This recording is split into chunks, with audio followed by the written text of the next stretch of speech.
Assalamualaikum warahmatullahi wabarakatuh. Alhamdulillahi ala ihsani wa syukru lahu ala taufiqihi wa amtinani. Wa asyhadu an la ilaha illallah wahdahu la syarika lahu ta'ziman li sya'nih. Wa asyhadu anna Muhammadan ad-da'i ila ridwani. Allahumma salli wa sallim wa ala alihi wa ashabihi wa ikhwani. Kaum muslimin wal muslimat, ikhwani fillah, para jamaah yang semoga senantiasa dirahmati Allah. Alhamdulillah, puji dan syukur kita panjatkan kepada Allah Azza wa Jalla. Di kesempatan yang berbahagia ini Allah kembali mempertemukan kita dan mengumpulkan kita di dalam majlis yang mulia ini, di dalam salah satu rumah di antara rumah-rumah Allah, di dalam salah satu taman di antara taman-taman surga yang ada di dunia. Insyaallah pada kesempatan yang berbahagia ini kembali kita akan melanjutkan kajian kita dari tulisan ataupun risalah yang ditulis oleh Syekh Abdus Salam As-Suhaimi hafizahullahu ta'ala, yang berjudul Kun Salafiyan alal Jaddah, jadilah salafi sejati. Dan kita masuk pada pembahasan yang berkaitan dengan al-maqsud bis salaf, yaitu pengertian dari salaf. Kalau antum punya buku terjemahan itu di halaman 56. Ya, di halaman 56. Ya. Sebelumnya kita sudah menjelaskan tentang nama-nama dari dakwah salafiyah, bahwasanya nama lain dari dakwah salafiyah itu yang pertama adalah ahlus sunnah wal jamaah, yaitu orang yang paling memahami tentang sunnah dan mereka itu bersatu, maka disebut dengan al-jamaah. Sedangkan yang kedua yaitu al-firqah an-najiyah, golongan yang selamat, karena mereka satu-satunya golongan yang selamat di hari kiamat, baik di dunia ataupun di hari kiamat. Di dunia mereka kenapa disebut dengan golongan yang selamat? Karena mereka selamat dari merubah agama Islam ataupun tidak membolak-balikan ataupun tidak terjatuh ke dalam perkara-perkara bid'ah di dalam agama. Makanya mereka disebut dengan golongan yang selamat.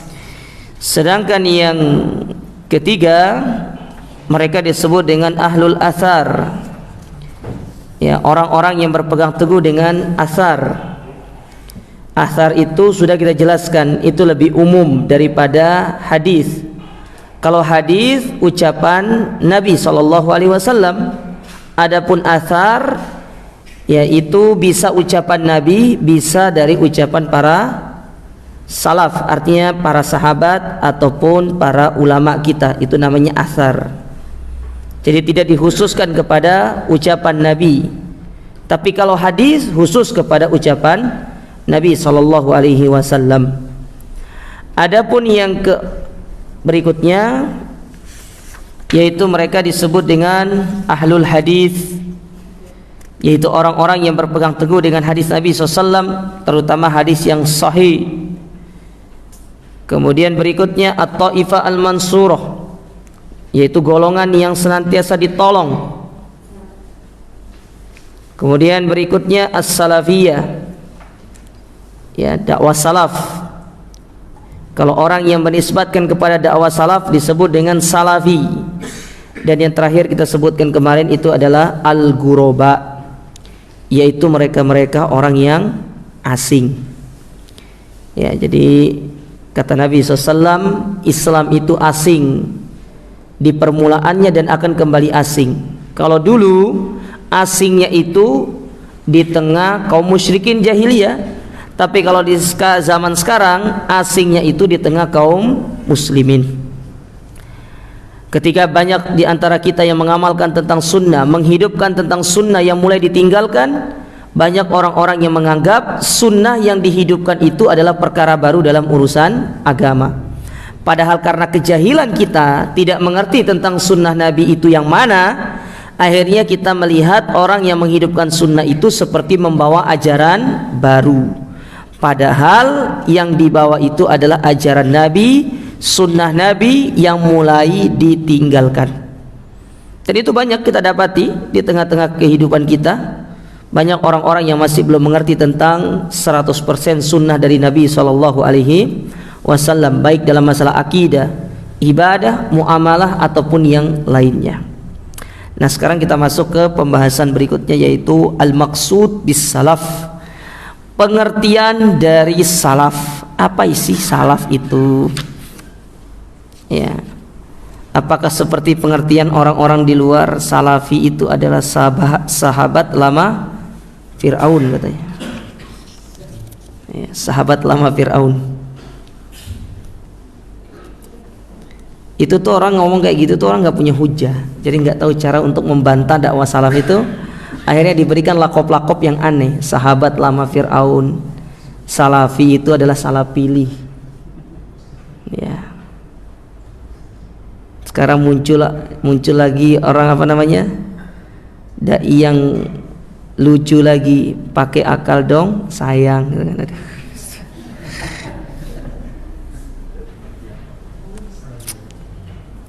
Aduh, ya itulah kiamat ya, jawab tanda-tanda kiamat.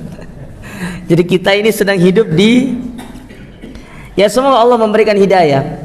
Gini loh ya, di satu sisi kita harus menjelaskan penyimpangan. Orang tersebut menyimpang. Kenapa kita katakan menyimpang? Karena membenturkan dalil dengan akal. Tidak boleh membenturkan dalil dengan akal. Mau hal tersebut masuk akal atau tidak, yang jelas dalil itu lebih utama daripada akal. Ya, pernah saya sampaikan di Ahmad Yani, saya bilang seperti ini. Saya bawakan perkataan Abu Bakar As-Siddiq. Andai kata nih, kata Abu Bakar, andai kata Muhammad bilang tembok itu putih, padahal dia temboknya warna hitam. Jelas-jelas warnanya hitam, tapi Muhammad bilang putih. Saya akan katakan tembok putih-putih, dan saya akan mendustakan mata saya melihat tembok itu hitam. Pokoknya dalil itu harus lebih utama daripada akal. Nggak boleh akal itu dijadikan sebagai cara untuk menentang dalil, alat untuk menentang dalil. Karena kalau antum memikirkan secara akal, banyak hal-hal yang tidak masuk akal. Coba dipikir pakai akal ya. Antum bayar zakat 3 kilo itu tetap lebih utama di sisi Allah daripada antum sedekah 1 ton. Itu akalnya kemana coba? Harusnya lebih banyak lebih baik. Tapi tidak dalam syariat. Syariat itu memandang sesuatu itu bukan dengan akal, tapi berdasarkan apa? Dalil. Semua itu berdasarkan dalil, bukan berdasarkan akal. Taib.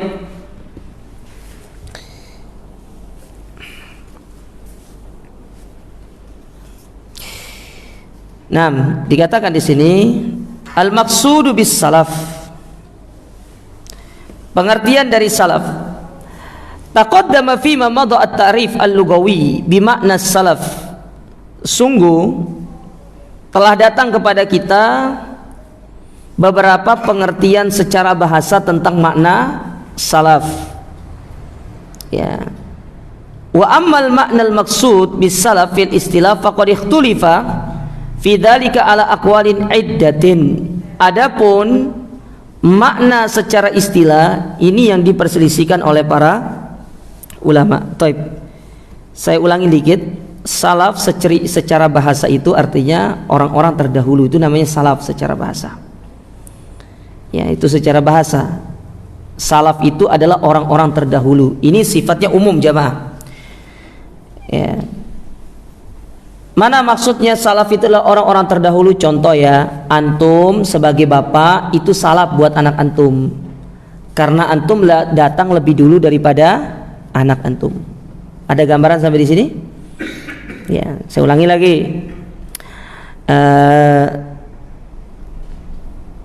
Dalam masalah negara ya, Pak Soekarno itu salafnya dari presiden-presiden yang ada, karena beliau adalah presiden yang pertama, beliau yang lebih dulu menjadi presiden, makanya beliau dikatakan sebagai salaf.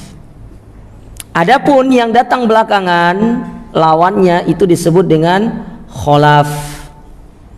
Ya, disebut dengan apa? Kholaf, orang-orang yang datang belakangan. Itu secara bahasa. Sedangkan secara istilah, salaf itu tuh banyak pengertian dari kalangan para sahabat, dari kalangan para ulama. Itu yang diperselisihkan ya oleh para ulama itu. Siapakah salaf itu? Maka dibawakan oleh Syekh di sini. Yang pertama, annahum as-sahaba faqat. Ada yang berpendapat salaf itu hanya dari kalangan para sahabat. Jadi kalau kita berbicara salaf, maka salaf itu hanya para sahabat. Jadi tabi'in, tabi'ut tabi'in itu tidak masuk dalam kategori salaf. Ini pendapat pertama yang mengatakan bahwasanya salaf itu adalah hanya para sahabat. Karena definisi sahabat itu yaitu man laqiyan nabi wa huwa mu'minun bihi wa mata ala iman. Yang bertemu Nabi, beriman kepada Nabi dan meninggal di atas keimanan, itu namanya sahabat. Meskipun bertemu Nabi, kalau tidak beriman kepada Nabi tidak dikatakan sebagai sahabat. Contoh Abu Thalib. Abu Thalib bertemu Nabi, bukan hanya bertemu sama Nabi, bahkan membela Nabi, tapi dia tidak beriman dan tidak meninggal di atas keimanan, maka Abu Thalib tidak dikatakan sebagai sahabat. Ya, tidak dikatakan sebagai sahabat. Bahkan subhanallah para ulama mengatakan ya, di antara sahabat yang masih hidup di zaman sekarang dan beliau belum meninggal dunia yaitu Nabi Isa alaihissalam. Itu adalah sahabat yang terakhir yang belum meninggal. Ya, karena beliau bertemu dengan Nabi SAW ketika peristiwa Isra dan Mi'raj, dan beliau tatkala turun nanti di akhir zaman, beliau itu tidak sedang membawa agama Nasrani atau agama dia, tapi dia sudah beriman kepada Nabi Muhammad, maka beliau dikatakan sebagai sahabat, dikategorikan sebagai sahabat. Dan ini pendapat yang paling kuat, dan ini saya memilih pendapat ini, bahwasanya Nabi Isa itu selain beliau adalah seorang nabi, namun status beliau juga sebagai sahabat Nabi SAW. Kita siapanya Nabi? Sahabat atau bukan? Iya. Atau umatnya kalau kita bukan sahabat. Antum sahabat saya. Taib. Yang kedua, pengertian yang kedua, yang dimaksud dengan salaf itu adalah annahum as-sahaba wat tabi'un, yaitu para sahabat dan tabi'in. Jadi ditambah satu generasi setelahnya, yaitu para tabi'in. Nah, tabi'in itu siapa sih kategori tabi'in? Tabi'in itu yang bertemu dengan sahabat, beriman kepada sahabat, ya, kemudian mereka belajar kepada sahabat dan mereka meninggal di atas keimanan. Itu disebut dengan tabi'in.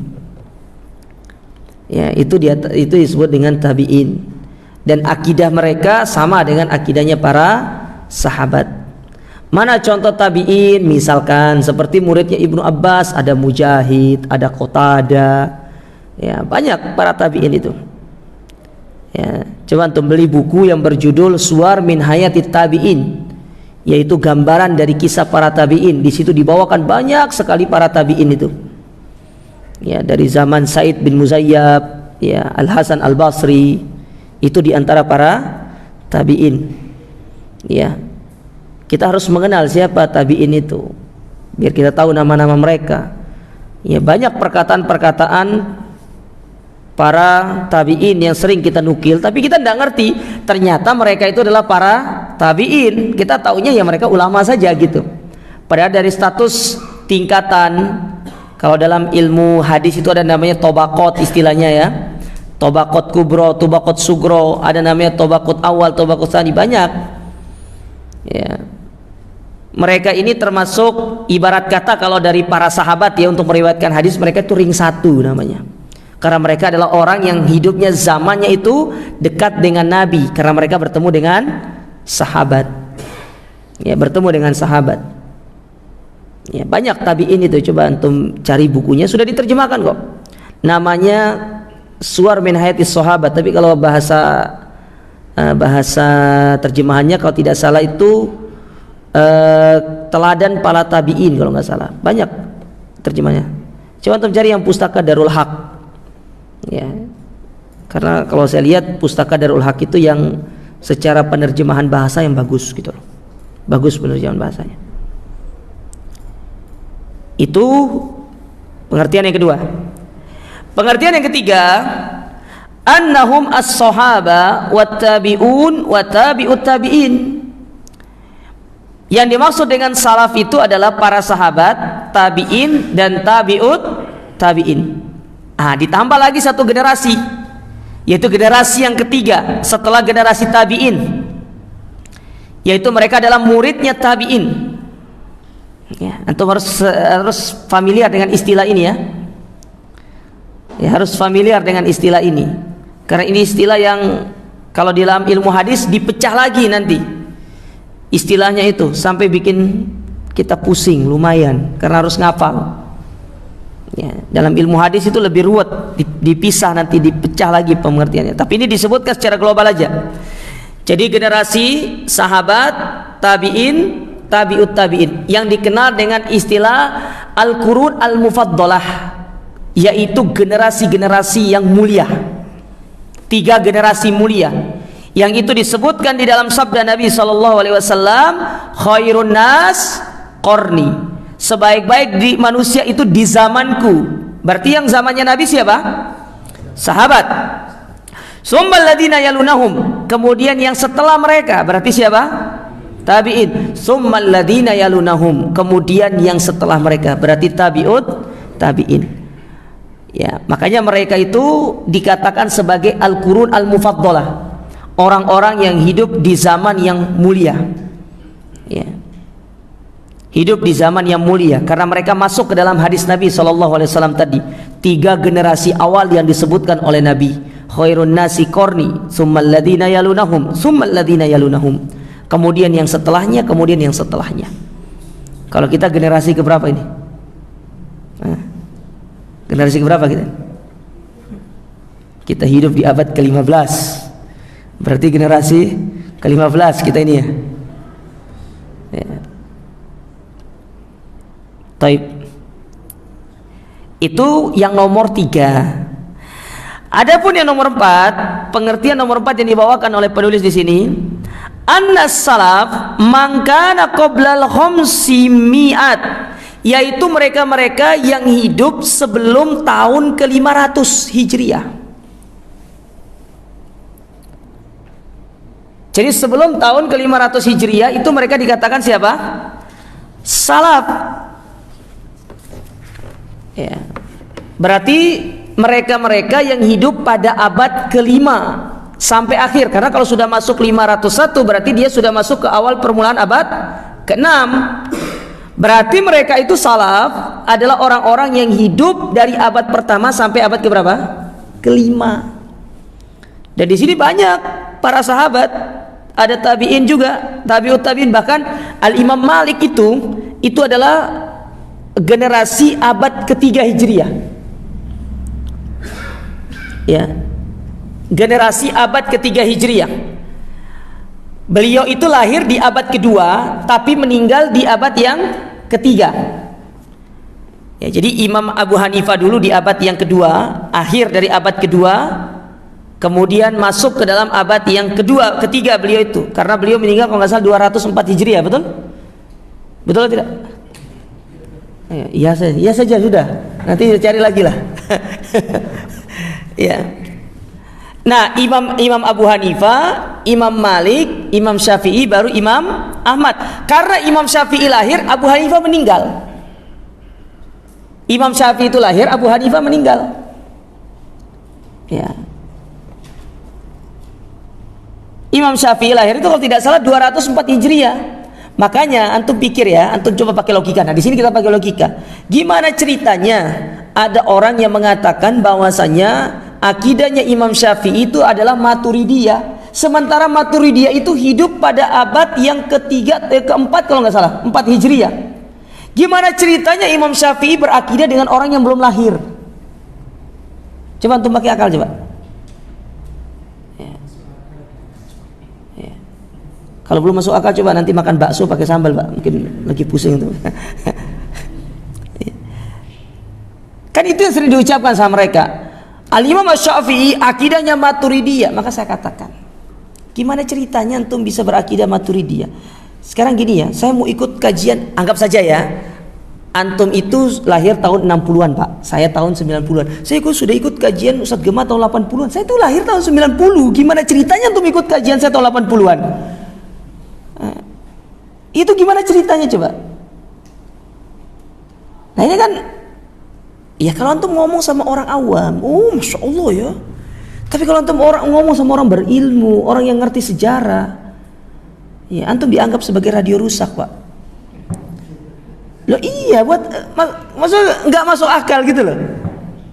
Itu sama halnya dengan antum katakan bahwasanya Ibnu Abbas itu muridnya Imam Malik. Ya duluan siapa? Ibnu Abbas atau Imam Malik? Ya Ibnu Abbas. Ibnu Abbas sahabat, Imam Malik itu generasi tabi'ut tabi'in. Gimana ceritanya sahabat jadi murid tabi'ut tabi'in? Pakai akal dong. Di sini baru pakai akal dong sayang. Itu baru benar di situ. Iya.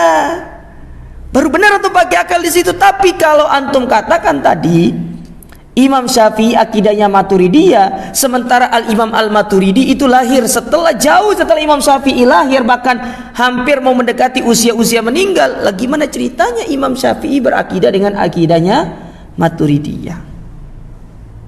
Kecuali kalau antum katakan Imam Syafi'i itu berakidahnya Abu Hanifah, masuk akal karena Abu Hanifah duluan. Ini enggak. Imam Syafi'i dikatakan berakidah yang orang yang belum lahir, maka tidak masuk akal. Ya. Maka saya di sini mengkampanyekan akal sehat kepada antum ya. Akal sehat yang sesuai dalil jemaah, bukan yang bertentangan dengan dalil. Ya. Nah ini hati-hati. Kadang-kadang kita diselipkan syubhat-syubhat seperti ini, sehingga membuat orang-orang itu, oh iya ya. Dan saya herannya juga, kenapa kaum muslimin itu tidak mau mengambil akidahnya Imam Syafi'i? Ada apa dengan akidah Imam Syafi'i itu? Ada yang salah? Apakah ada yang salah dengan akidah beliau? Kenapa kita harus mengambil hanya fikih madhabnya, sementara akidahnya antum tidak ambil? Kenapa harus antum mengambil akidah dari imam yang lain? Kenapa tidak mengambil akidahnya Imam Syafi'i? Andai kata Imam Maturidi dengan Imam Syafi'i itu satu, niscaya apa yang diimani oleh Imam Maturidi pasti akan diimani oleh Imam Syafi'i, kan seperti itu logikanya. Tapi kenapa antum mengambil dengan cara yang berbeda?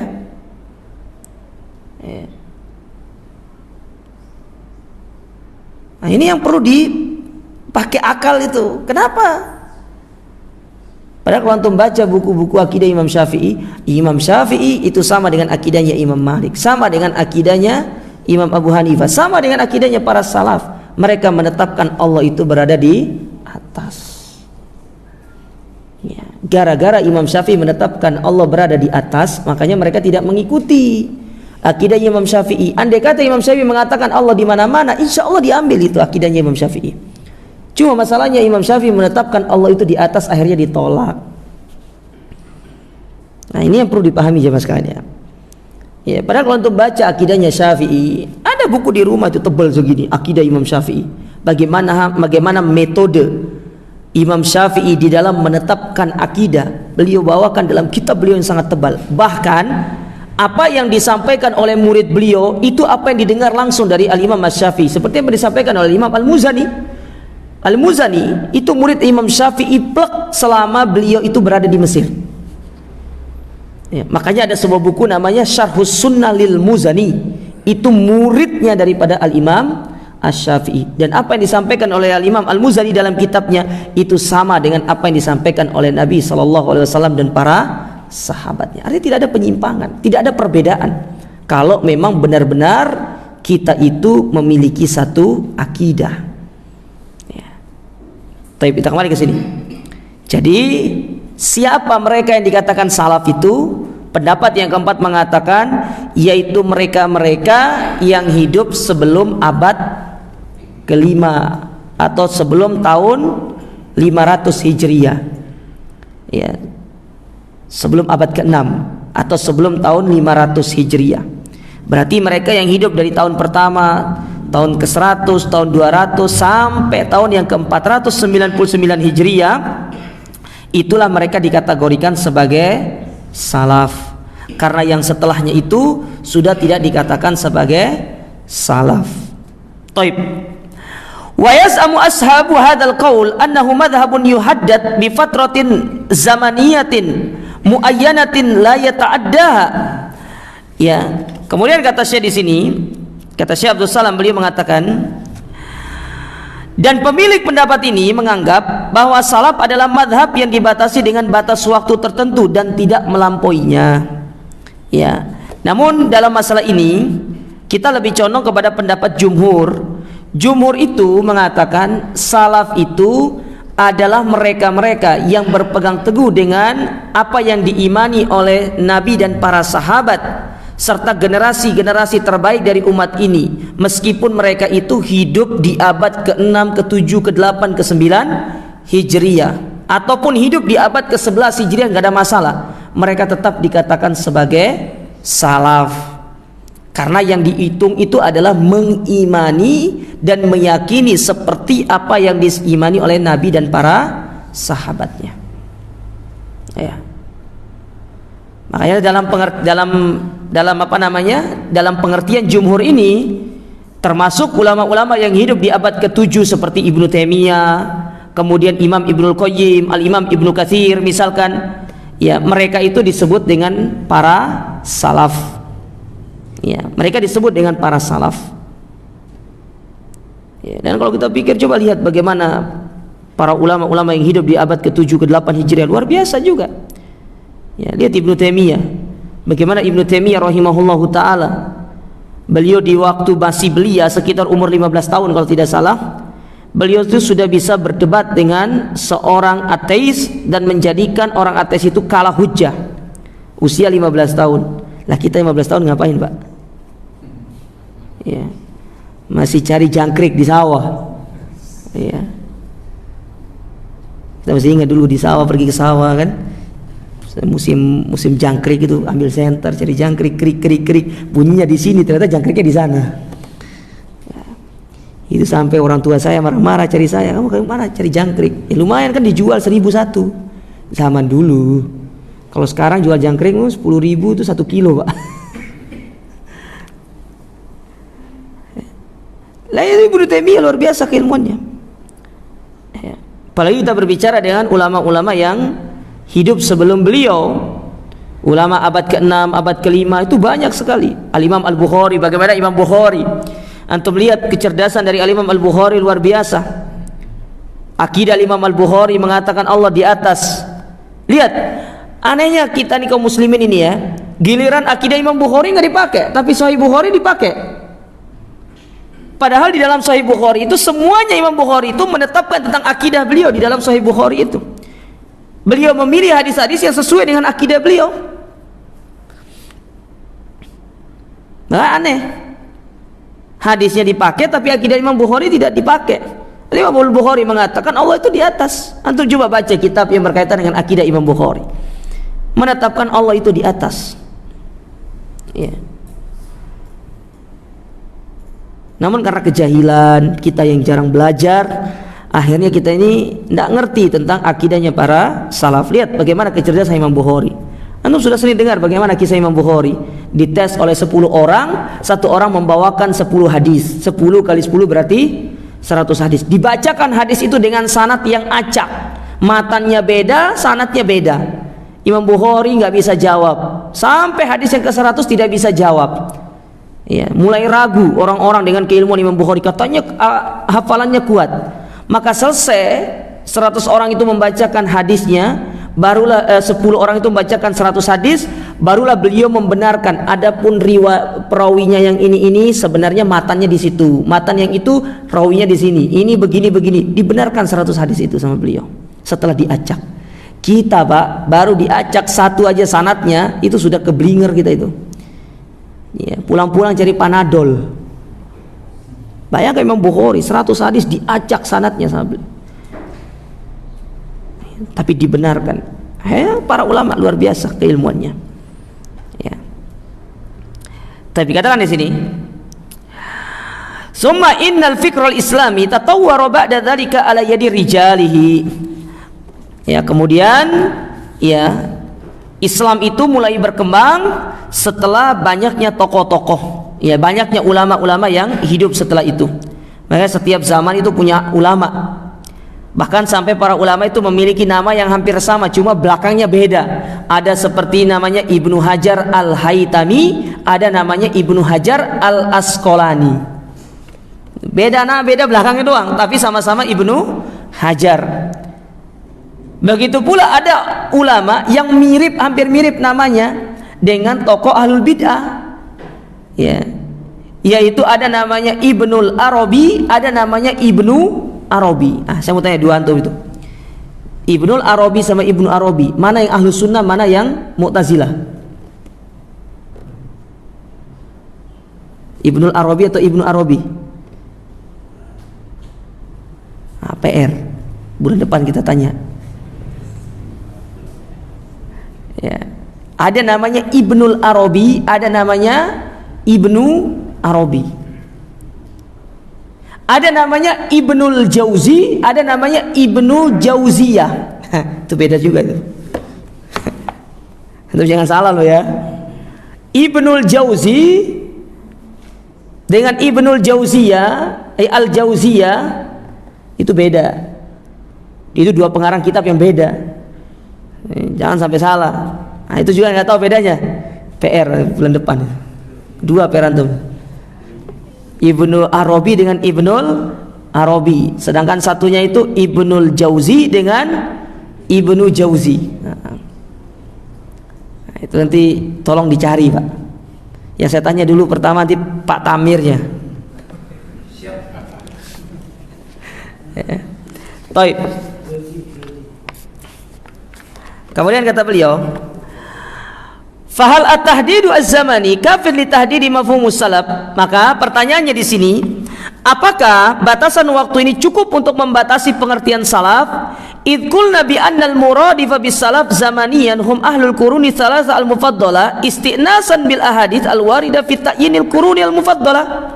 Kata beliau, jika kita mengatakan bahwa yang dimaksud dengan salaf secara zaman adalah mereka yang hidup di 3 abad awal yang utama, berdasarkan hadis-hadis yang menyebutkan tentang kurun yang secara spesifik itu, maka apakah setiap orang yang hidup pada kurun tersebut dianggap sebagai salaf yang pantas diikuti?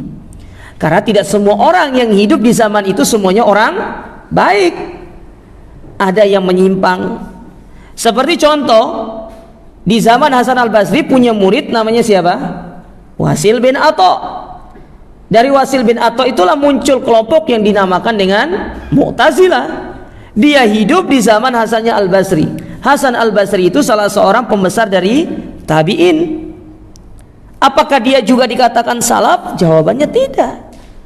Karena tidak semua orang yang hidup di zaman itu mereka berhak dikatakan salaf. Ya, tidak berhak dikatakan salaf.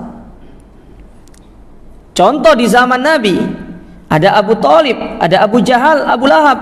Apakah mereka dikatakan salaf? Tidak. Mereka tidak dikatakan salaf karena mereka tidak beriman, mereka tidak meninggal di atas Islam. Bahkan yang lebih parahnya, mereka itu adalah orang-orang yang menentang Islam itu disebarkan oleh Nabi SAW. Maka mereka bukan dikatakan sebagai salaf yang baik, tapi mereka dikatakan salaf yang tidak baik. Jadi salaf itu secara sudut pandang baik atau tidak dibagi dua. Yang pertama ada salaf yang baik, pendahulu yang soleh. Ada namanya salaf toleh, pendahulu yang tidak soleh. Jadi ada soleh, ada toleh. Maka jangan namakan antum dengan toleh, karena artinya tidak baik, lawan dari soleh. Yang namanya Pak Toleh di sini tolong nanti pulang akikah ulang ya. Ya. Itu tidak baik nama itu. Ya. Banyak nama-nama yang tidak baik yang perlu untuk ditinggalkan, seperti yaitu tadi Toleh, ya Herman. Ada namanya Pak Herman di sini? Kalau ada diganti namanya Pak Herman itu artinya rugi. Baru tahu loh.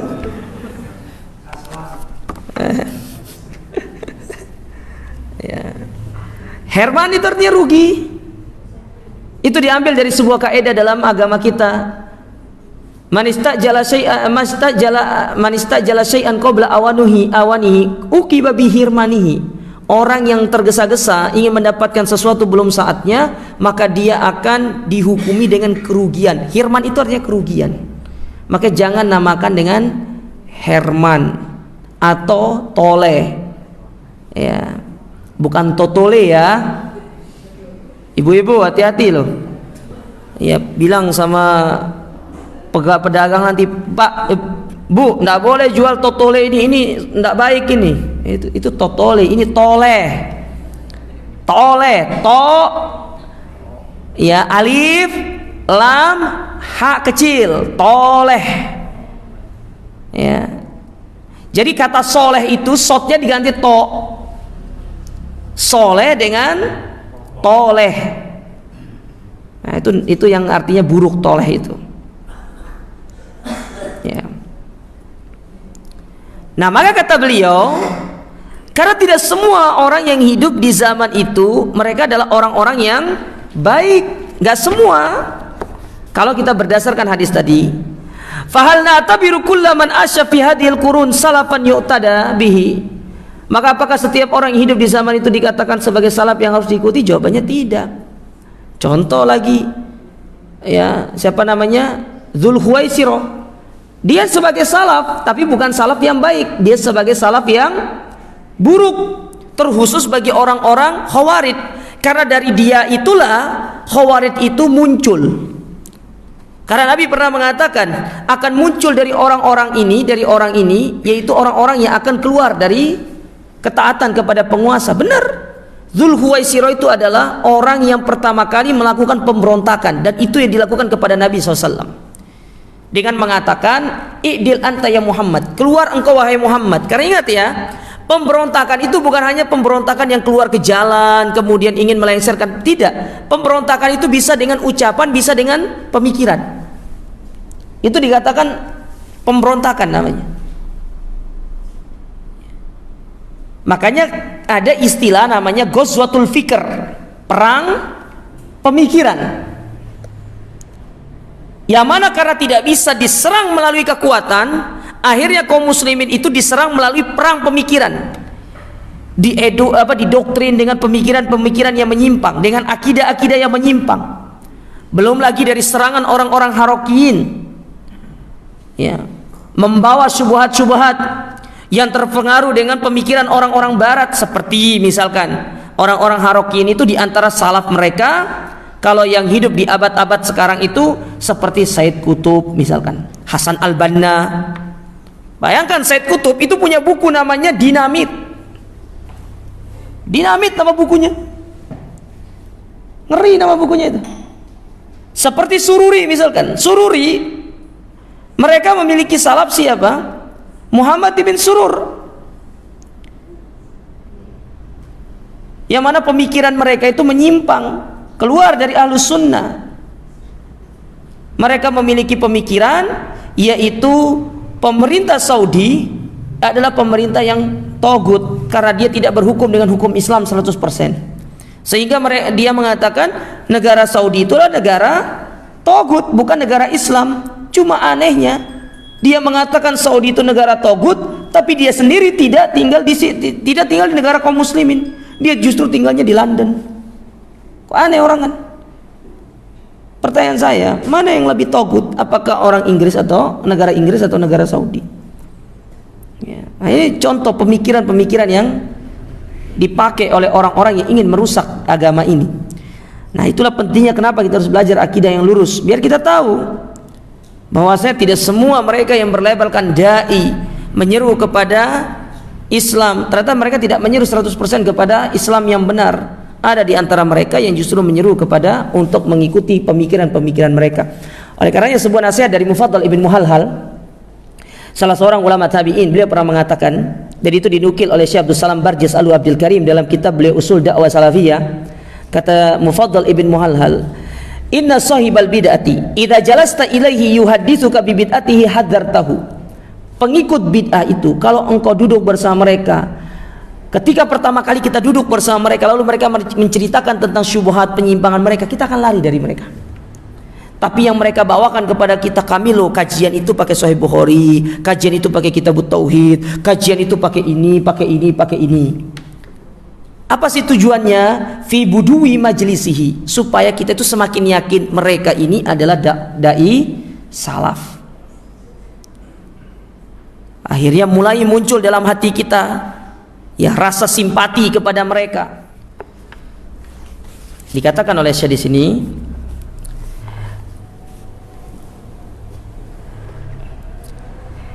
jadi beliau ingin menjawab pertanyaan tadi, apakah salaf itu hanya terbatas pada 3 zaman yang disebutkan oleh Nabi SAW itu berdasarkan hadis tadi? Ya, maksudnya apakah dengan Nabi hanya menyebutkan 3 zaman itu hanya mereka yang pantas dikatakan sebagai salaf? Berarti kalau kita mengambil dari hadis Nabi SAW yang mengatakan sebaik-baik manusia di zamanku, kemudian yang setelahnya dan setelahnya, berarti salaf itu hanya terbatas pada generasi tabi'ut tabi'in. Berarti yang datang setelahnya itu mereka bukan dikatakan generasi salaf, tapi sudah masuk dalam kategori generasi khalaf. Taib. Maka beliau mengatakan la syakka anna dzalika ghairu sahih. Maka tidak bisa dipungkiri pernyataan ini kurang tepat. Wa annal ijabata ala hadha tasaul hiya an-nafyu. Ya, jawaban pasti dari pertanyaan tersebut adalah tidak. Faqad kharajat katsirun minal firaq wat tawaif fi hadhihi al-fatrah az-zamaniyah. Karena di zaman tersebut banyak sekali kelompok-kelompok yang muncul, terkhusus kelompok sekarang itu, Pak. Lihat ya. Nabi pernah bersabda dalam sebuah hadis, umatku akan berpecah belah menjadi 73 golongan. 72 diancam masuk neraka, 1 yang dijamin masuk surga. Ingat, ini sifatnya ancaman, bukan sebagai penetapan atau bukan sebagai takyin pasti mereka akan masuk dalam api neraka. Tidak, itu hanya sebagai ancaman. Tergantung nanti penyimpangan mereka itu sejauh mana. Karena ada penyimpangan itu yang hanya sifatnya masih statusnya dosa besar, tapi ada yang penyimpangan itu sampai pada kekufuran.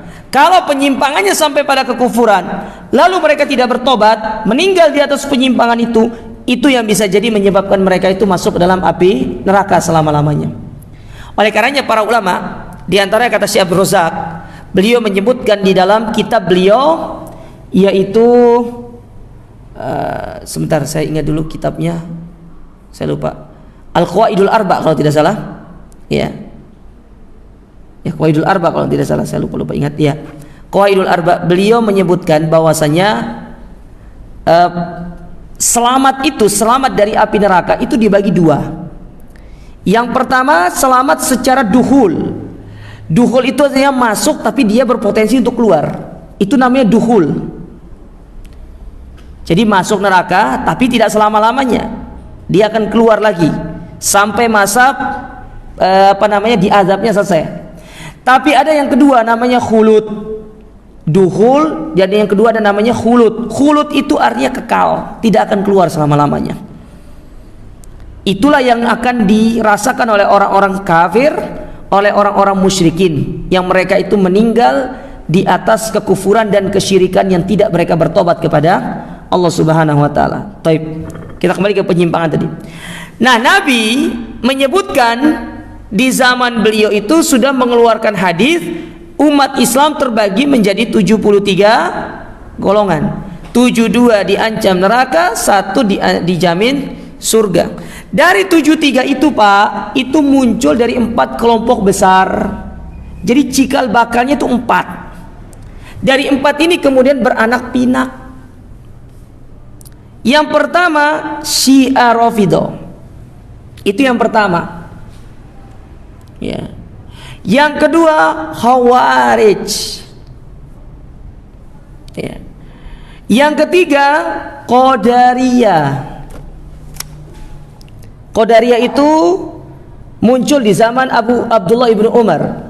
Nabi sudah meninggal dunia. Di zaman para sahabat, Abdullah ibnu Umar, ketika ada datang orang-orang dari Irak datang ketemu kepada Abdullah bin Umar, menceritakan ada satu kelompok di sana yang mana mereka itu menolak tentang Allah itu memiliki takdir, bahwasanya manusia itu tidak ada kehendak, manusia itu seperti boneka yang digerakkan oleh pawangnya. Jadi apa yang dilakukan oleh pawangnya itu akan dilakukan oleh manusia. Jadi mereka tidak memiliki kehendak, dan mereka mengingkari tentang Allah itu memiliki ilmu, sehingga mereka mengatakan Allah itu tidak mengetahui sesuatu sebelum sesuatu itu terjadi. Mereka menolak tentang ilmu Allah. Itu namanya kelompok Qadariyah. Nah, yang keempat itu namanya Mu'tazilah. Ya. Itu 4 kelompok awalnya: Qadariyah, Mu'tazilah, kemudian Khawarij, yang keempat Syiah. Ini 4. Dari 4 ini Pak, beranak pinak ada Sufi. Sufi pun dibagi. Ya. Ada Sufi ini, ada tarekat ini, ada begini-begini. Ada yang suka TV, ya. Sufi kan suka TV kan. Khawarij saja dibagi. Ada Khawarij yang ekstrim, ada Khawarij yang tidak ekstrim. Syiah dibagi, ada Syiah Nusairiyah, ada Syiah Rafidhah, ada Syiah ini segala macam, banyak. Ya, makanya kata para ulama, Nabi pada waktu itu menyebutkan 73, hari ini mungkin sudah 73.000 kelompok, saking banyaknya kelompok itu. Dalam salaf sendiri ada nggak kelompok? Ada jamaah tahdzir yang suka tahdzir, ada jamaah yang ini segala macam, banyak. Ya. Banyak penyimpangan, itu sangat banyak sekali. Makanya kelompok-kelompok dalam Islam itu banyak. Antum kalau belajar tarekat Sufi Pak, banyak sekali. Ada tarekat namanya tarekat Qadari, ada namanya tarekat Naqsabandiyah, ada nama tarekat Satoriyah, ada nama tarekat ini, ada nama tarekat ini, ada yang menggabungkan 2 tarekat itu. Ya. Belum lagi ada namanya kelompok Ikhwanul Muslimin, ada namanya kelompok ini, ada namanya nama Madu, TJ tapi dibalik. Ya, TJ tapi dibalik, Pak. Apa itu? Itu antum lah. Kalau antum JT, Pak. Tahu JT? Jamaah Takjil. Banyak kelompok itu. Dan mereka itu tidak ada kesepakatan dalam diri mereka itu dalam masalah akidah, tidak ada kesamaan. Ada kesamaannya tapi tidak 100%. Tidak seperti salaf, antum menghidup di zaman ketiga, keempat, kelima, keenam. Kalau memang akidah antum bersumber dari Al-Quran dan Sunnah, itu sama. Sementara mereka tidak. Antara Jahmiyah dengan Mu'tazilah bisa beda. Antara Jahmiyah dengan Khawarij bisa beda. Mu'tazilah dengan Khawarij saja itu bisa beda dalam menghukumi pelaku dosa besar. Mana contohnya? Mu'tazilah, mereka menghukumi pelaku dosa besar itu di dunia tidak mukmin, tidak kafir. Ya, artinya dia itu kalau terjatuh dalam dosa besar, statusnya bukan mukmin, bukan kafir. Ibarat kata kalau antum mau bicara gini, antum itu tidak di dalam, nggak di luar, kira-kira di mana? Hah? Kira-kira di mana? Antum tidak di dalam, tidak di luar gitu.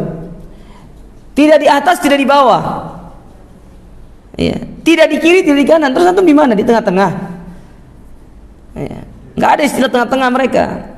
Antum tidak hidup dan mati. Berarti antum gini apa ini? Gentayangan berarti. Ya. Nah, mereka mengatakan pelaku dosa besar itu di dunia tidak mukmin, tidak kafir. Khawarij mengatakan pelaku dosa besar itu kafir. Tapi ketika mereka berada di akhirat sama-sama status mereka kafir. Ya, itu saja sudah ada perbedaan di antara mereka. Ya. Makanya kata para ulama, orang-orang yang menyimpang ini pada hakikatnya mereka itu memiliki pemikiran yang saling berbentur satu dengan yang lainnya. Atau belum lagi berbicara nanti tentang kelompok namanya Kullabiyah, ada namanya kelompok Mu'attilah, ada nama kelompok Musyabbihah, ada nama kelompok, banyak kelompok itu, Pak. Ya, Murji'ah. Murji'ah itu adalah sebuah kelompok yang mengatakan amal itu tidak akan mempengaruhi iman. Maksiat tidak mempengaruhi iman. Jadi antum mau maksiat mau beramal, iman antum tetap stagnan segitu. Ibarat kata kalau iman antum di level 20, mau antum beramal itu tidak akan naik ke level 50. Kalau antum maksiat dia tidak akan turun ke level Satu, tidak tetap di level itu. Makanya imannya iblis dengan Abu Bakar, kata orang Murji'ah, itu sama.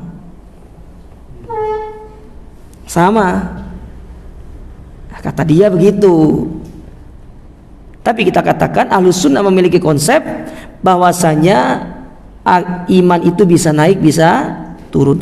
Nah, makanya kata Syekh di sini itu kurang tepat kalau kita hanya menghususkan salaf itu adalah mereka-mereka yang hidup di zaman itu. Tidak, karena di zaman itu tidak semuanya orang baik. Ada orang yang buruk, ada orang yang menyimpang. Ya, tidak semuanya baik. Falaisa sabaquz zamani kafiyan fi ta'yini salaf. Maka zaman itu bukan barometer yang istilahnya yang satu-satunya untuk kita menentukan mereka itu adalah salaf. Bala budda an yudhafa ila hadas sabaq az-zamani muwafiqatur ra'yi lil kitabi was sunnah. Tapi mereka dikatakan salaf kalau mereka itu mengikuti Al-Qur'an dan sunnah. Faman khalafa ra'yuhul kitab was sunnah falaysa bisalafi. Maka mereka-mereka yang menyelisih Al-Quran dan Sunnah, meskipun hidup di zaman sekarang atau di zaman dulu, mereka tidak berhak dikatakan sebagai salaf. Tidak berhak dikatakan salaf. Ya. Wa in asya baina dhahraini as-sahaba wat tabi'in. Meskipun mereka itu hidup di zaman para sahabat dan tabi'in. Karena orang itu dikatakan salaf, Pak, kalau mereka itu mengambil akidah dari Al-Quran, Sunnah, sesuai dengan apa yang dipahami oleh orang-orang yang mulia dari umat ini. Ya. Oleh karena itu kita katakan, meskipun kita hidup di zaman sekarang, tapi kalau kita berakidah, mengambil akidah seperti apa yang dipahami oleh para sahabat, para tabi'in, maka kita pun berhak dikatakan sebagai orang-orang yang mengikuti salaf. Makanya orang yang mengikuti salaf itu dikatakan sebagai salafi. Jadi salafi itu adalah sebuah penisbatan yang kita menisbatkan diri kita kepada orang yang kita ikuti dari orang soleh, umat yang baik ini. Oleh karena jamaah sekalian, ya saya katakan lagi, dari pendapat yang dibawakan oleh beliau ini tidak cukup atau tidak hanya dibatasi dengan zaman. Tapi salaf itu adalah mereka-mereka yang berpegang teguh dengan akidah yang lurus, akidah yang benar, yang berdasarkan dari Al-Quran dan Sunnah Nabi Sallallahu Alaihi Wasallam. Tapi mungkin ini bisa kami sampaikan pada kesempatan yang berbagi ini. InsyaAllah kita lanjutkan pada pertemuan berikutnya. Aku liqali hadza subhanakallahumma rabbana bihamdika asyhadu an la ilaha illa anta astaghfiruka wa atubu ilaik. Wassalamualaikum warahmatullahi wabarakatuh.